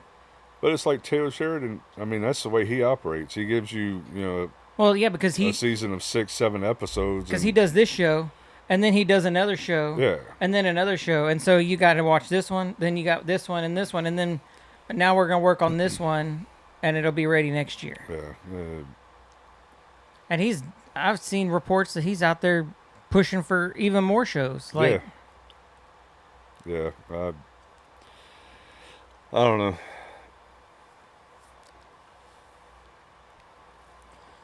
Yeah, it's just crazy. I miss the days of being able to look forward to every Friday or every Thursday or every Wednesday for like the next 8 months. You're going to have a new show coming on TV to watch. Yep. Don't have that anymore. No. They all take their and then what's really bad is they started that. Then online streaming got big, right? So then you had all these shows that they would go and film an entire season, and they would drop the entire season for you to watch online. You binge watch it. Binge watch it for 2 weeks, and you're done. Yeah, and then now you're done for a year or more. Yep. And then now they've taken that away from us. So now it's like they went, okay, we're gonna draw you in, and we're gonna get you hooked to where you watch, and now we're gonna transition you back out to, okay, well now we're just gonna do it back to original. You're gonna have to wait every week, but we're only gonna give you 8 shows or 6 shows. It's like we were watching something. They gave the first 2 or 3 episodes, and then we had to wait like, I think it was like a month, and then it was an episode a week. Yeah, I've seen that where they'll do like the first, like they'll drop like episode 1 and 2 on the very first. The first night. Premiere. And then you got to wait like 2 weeks, and then they come back, and then it's one every week for another like 3 or 4 weeks. Yeah. It's like, can y'all make up your mind? First, you want to give us a whole bunch of episodes. Then you want to compile them into, now we're going to give you everything. You can watch it all in 48 hours if you want to binge watch it, and then wait a year. Well, now we're going to take that away. Now we're going to make you wait again. Yeah. I watched several of them like that, and I just, like I said, right now I've got nothing to watch. I'm watching reruns of Big Bang. And It's gotten to where, like, shows that we watch, I purposely almost don't pay attention to them until after the season's done, so that way we can go back and just watch the whole new season at our own pace, right? Instead of waiting week by week by week by week. And so we'll wait until the season's already done, and then we'll go back and watch all 6 episodes and binge watch it, right? Instead of waiting and watching every week.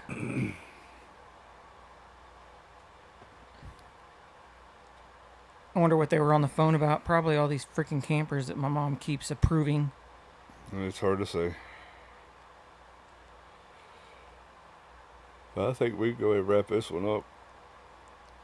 Doesn't even look like you're going to finish yours. I'm done. Didn't care for it that much? No.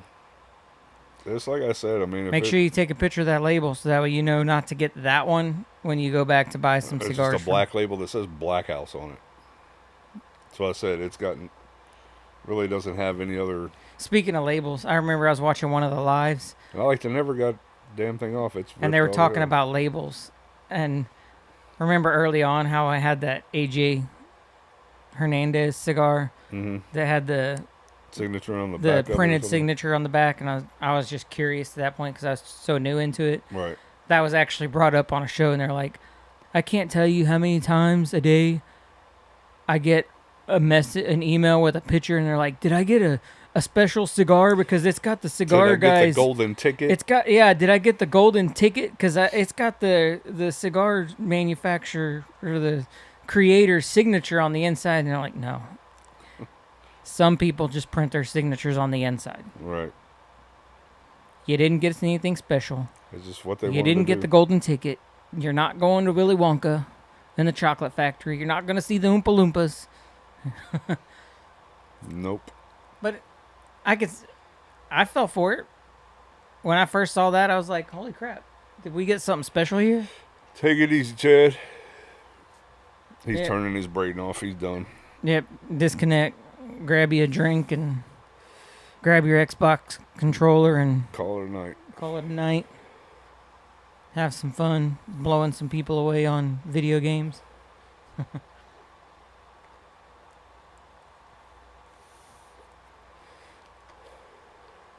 Well, I enjoyed this one again.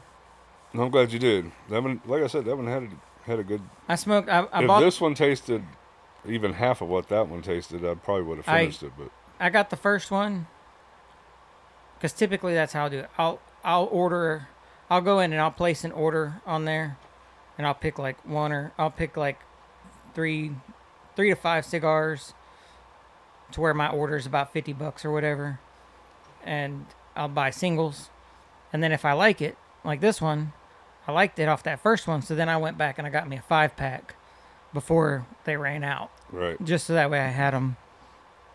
But that's how I like to operate. I'll go buy one, and then if I like it, then I go back and buy a 5-pack or whatever.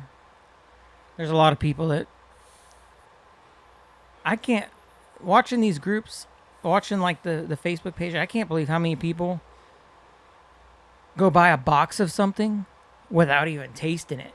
Yeah, I can't do that. And it's like, that's ballsy.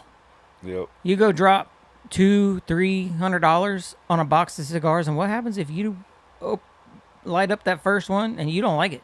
Happy birthday, Merry Christmas, Happy Easter. You got 10 to 20 cigars, depending upon how big the box is, of cigars that you might not like anymore.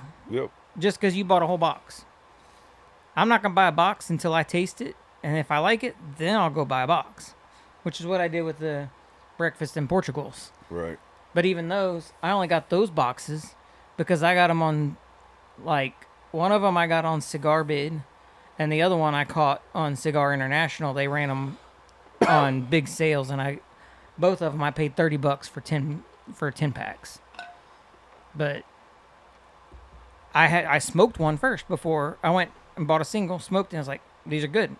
These are ones I want to add and have more of, instead of going and paying $7 a stick when I can get them for $3 this way. That's the way to do it. But that's how this was. I smoked that first one. I was like, that's a good one. I'm going to go get a 5-pack before they run out, just so that way I have them, because these are literally, when they're gone, they're gone. He ain't going to have any more of them. Right. It was a limited run. Unlike the Cock of the Walk, that's going to be one that's going to be stocked all the time, and that was actually good smoke. That's one I could actually see myself possibly buying a box of whenever I have the extra money, because it was a really good blend for any time of the, like, the whole cigar was good start to finish, and for the price it was pretty good. So, but yeah. So, yeah, milestones. If you're interested, you can go look up Cigar Daily. They should still have some. I don't know how many more they got, but if you want to try one, you can go pick one up on an order, not pay taxes, just pay shipping. They'll ship one cigar. You can go and buy one.